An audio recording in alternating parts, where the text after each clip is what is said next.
Viewers, welcome to my YouTube channel. अगर आप मेरे चैनल पर नए हैं तो चैनल को सब्सक्राइब कर लें ताकि आने वाली नई वीडियोस की नोटिफिकेशंस आपको मिलती रहें।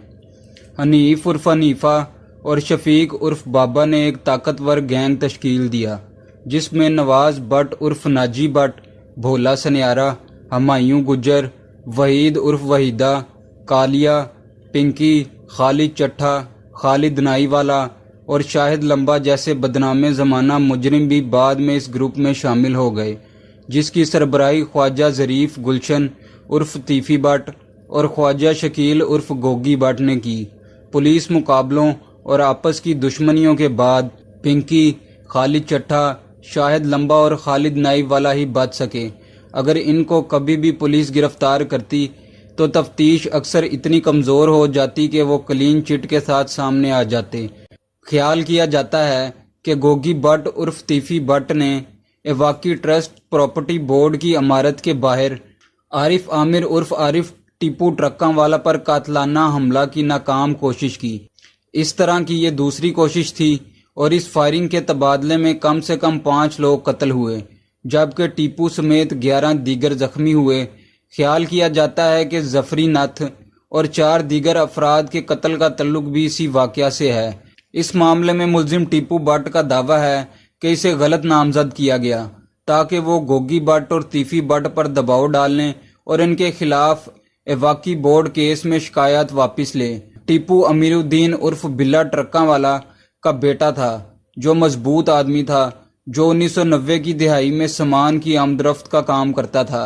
अलियास जट और बिल्ला भट्ट समेत लाहौर के VIPs के साथ इसके राब्ते थे। ये भी कहा जाता है कि वो DSP सुल्तान गढ़ा, SP Chaudhary Shafiq, DSP Iftikhar Goga, SP Aslam शाही और दीगर के बहुत करीबी हैं।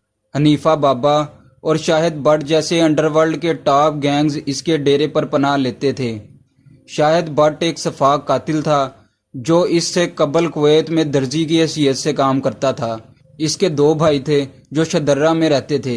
इसका एक भाई इसकी सुतेली चाची हाजन हस्सा और इसके बेटों ने मार दिया था। इसके दूसरे भाई कैसर भट्ट को अताज जट और डोगर भाइयों ने कत्ल कर दिया था। शाहिद बदला लेने के लिए पाकिस्तान वापस आया। आखिरकार इसने खूनी जंग का आगाज किया और शाहिद भट्ट ने एक डोगर के सिवा तमाम डोगर भाइयों को कत्ल कर दिया। इसने चौधरी अलियास जट के लातादाद लोगों का कत्ल किया और बाद में पैसों के लिए कत्ल करना शुरू कर दिया। आखिरकार इसे इकबाल टाउन पुलिस ने जाली मुकाबले में हलाक कर दिया। कहा जाता है कि वो एक इंतहाई करीबी दोस्त के साथ रहता था जो पुलिस का मुखबर निकला।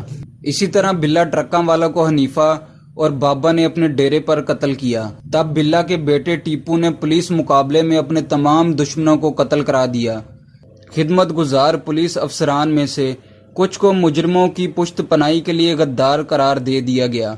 मिसाल के तौर पर आबिद बॉक्सर, जिनका असली नाम आबिद हुसैन कुरैशी है, इन पर कत्ल, इक़दाम कत्ल और ज़मीनों पर कब्जे के मुतअद्दिद मुकदमात दर्ज हुए। आबिद बॉक्सर ने 1998 में स्पोर्ट्स कोटा पर पुलिस में शमूलियत अख्तियार की और वो जल्द ही मोहल्लिक पुलिस मुकाबलों के लिए बदनामे ज़माना बन गए।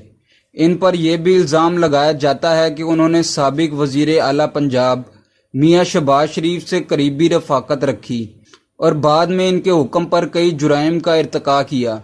1980 की दहाई में मुमताज़ मुस्लिम स्टूडेंट फेडरेशन MSF के रहनुमा आतिफ चौधरी भी मुबैना तौर पर शहबाज शरीफ के करीबी थे। इनके खिलाफ 100 से ज़ायद मुकदमात और मुतअद्दिद पुलिस मुकाबले थे, जिनमें से 3 आबिद बॉक्सर के साथ थे। आबिद बॉक्सर से इनका पहला मुकाबला रियाज गार्डन में हुआ, जिसमें असद शहजाद हलाक और खालिद हीरा शदीद जख्मी हो गया, जबकि आतिफ जख्मी हुआ। वो फरार होने में कामयाब हो गया। अपने दूसरे पुलिस मुकाबले में लाहौर में ड्यूटी फ्री शॉप के बाहर महबूब उर्फ लंबा शदीद जख्मी हो गया और आतिफ फिर से फरार हो गया। इसका आखिरी मुकाबला सांडा पुलिस के साथ रिवाज गार्डन में हुआ, जिसमें आतिफ मारा गया। तलबा यूनियन के रहनुमा जो बड़े हुए और मुजरिम बन गए। आतिफ की ज़िंदगी इनके लिए एक लॉलीवुड फिल्म है। आतिफ चौधरी 2002 में बनी, जिसमें मोहम्मद राना ने टाइटल किरदार अदा किया।